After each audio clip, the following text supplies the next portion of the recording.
guys, Sarah here. Thanks for watching. What I am hoping this channel will do for you is combine some of the things that I love, cooking, food, being vegetarian, and use that combination to bring things that are useful for you to watch. So another thing that I really love doing is traveling. And on Wednesday, I had this plan to go on this great trip with a group of kids and a couple adults. We had been planning it for a year. We were going to go to Ecuador. We left on Wednesday, packed, ready to go, and came back home Friday. Pretty disappointed after only seeing basically the inside of the Miami airport, which isn't really that great. Instead of going to see beautiful volcanoes and hiking in the Amazon and meeting awesome people, we ended up playing cards on the floor of the airport. The final gut punch of this trip was that I ate some salsa from the airport bar that was clearly tainted. I'm still feeling it today on Saturday. Stuck inside this house instead of, I don't know, taking a picture on the equator. But the one good thing is it motivated me for content for this inaugural episode in which I will be showing you guys how to make fresh and not so tainted salsa.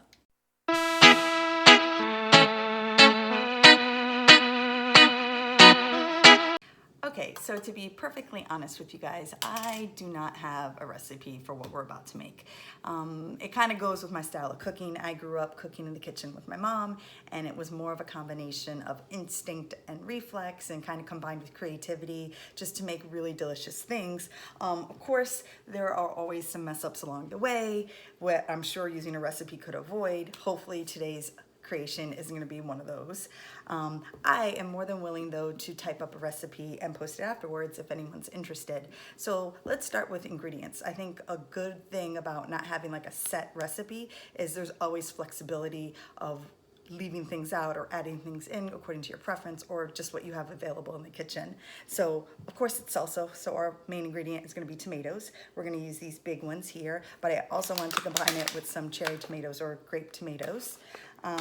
This isn't really a typical ingredient, I think, in salsa, but I kind of like the color and the extra little bit of flavor, sweetness that it gives it. But I'm going to use red bell peppers, and we're going to have some garlic. I'm using red onion, but that's really just because it's all I had. I think white onion would actually be better for this. And in the fridge, I'll get some of the rest of the ingredients. To make it a little bit sour, add that little bit of citrus. We're going to get some limes. And some coriander or cilantro. And of course, it's salsa, so it wouldn't be salsa without the kick. So we have some jalapenos. We're gonna also put in the little things like salt and pepper and a little bit of cumin. But these are our base ingredients. If you have other things you want to add, you really can. I originally wanted to use avocados for this, but I bought these just today and yeah, they're still too hard. You could put cucumber in there too. Even carrots, like really it's salsa. It doesn't have to have a set thing. It's just kind of a combination of different, ingredients. Hey guys, so I set the oven to 525 and I'm hoping to get the ingredients prepped in time to go in. I think the most important step to avoid airport salsa is to make sure you wash all your ingredients right here. I think even washing limes is important. I'm not sure everyone thinks about that, but whatever dirt might be on the surface of the skin when you cut through, that'll get transferred to the flesh. So that's going to be one of my to-dos. So I'm going to wash all the produce and then start cutting it up and put it in the oven.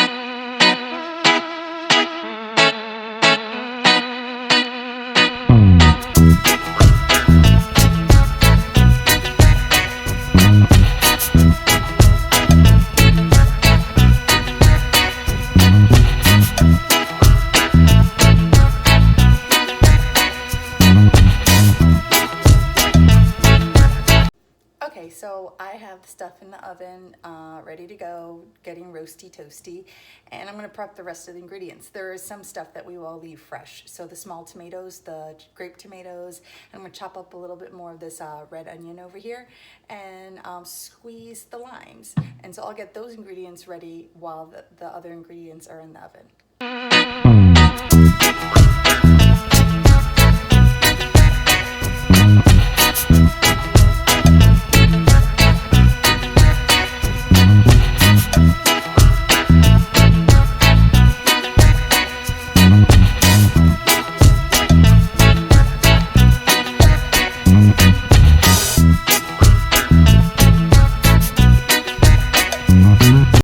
vegetables were in the oven for about 10, 11 minutes. I finished doing all the cutting down here and cleaned everything up, and I almost forgot to check on them, and it's a good thing I did because they are just done. Like, that's exactly what you want to see. You want to see that char action. You want to see the blackening on the skin. I think if I left them there probably an extra minute or two, it would be too much. That's probably why recipes are good and setting timers are helpful.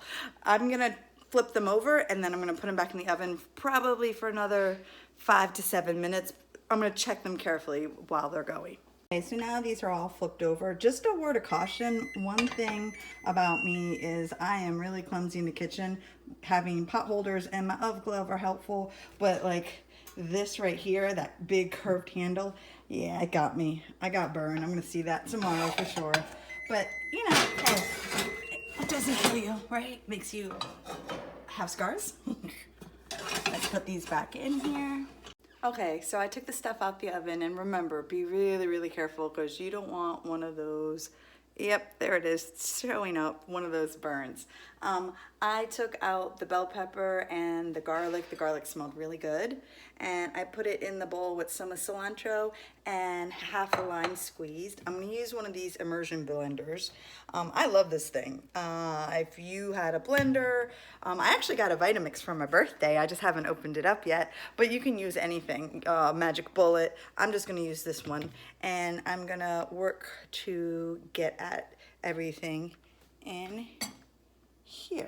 Okay, so I finished that. You can see that I got it done pretty good, but it was getting too messy. So I'm gonna actually use one of this, that actually came with the immersion blender, and it makes sense because it's got that high side to it, so it won't keep splashing everywhere else. So I'll just transfer this stuff into here. Okay, so now I'm hot because this oven was on broil, but you can see right in here, I halfway blended it. I added the rest of the tomatoes and the onions, and I'm gonna go ahead and use the immersion blender. It's so fast. And it's up to you how much you want to do it, but I'm adding the stuff in afterwards fresh, so I don't mind if I kind of blend this all the way. And look at that. Look at the way it looks. I mean, it looks like real salsa, right? All right, so we have our fresh ingredients still here. We have our roasted blended ingredients here. We're just gonna mix them together and add some salt, some cumin, and some black pepper. Someone was wondering, I'm sure, if this is too spicy, because I put in 5 jalapenos, but I don't know if you remember, they were really big, so I'm not worried about it being spicy because the bigger a jalapeno, the less spicy it is. But I do think this is probably gonna need some more lime. I only put in 1 out of the 2, so I'm gonna add the lime. And let's put a couple teaspoons of salt.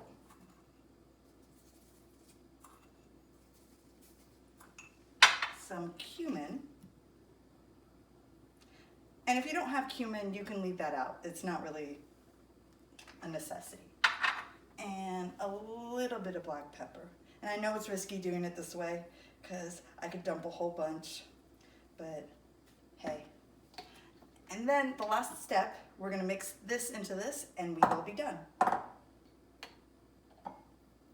that looks good. Come in a little closer so you can see.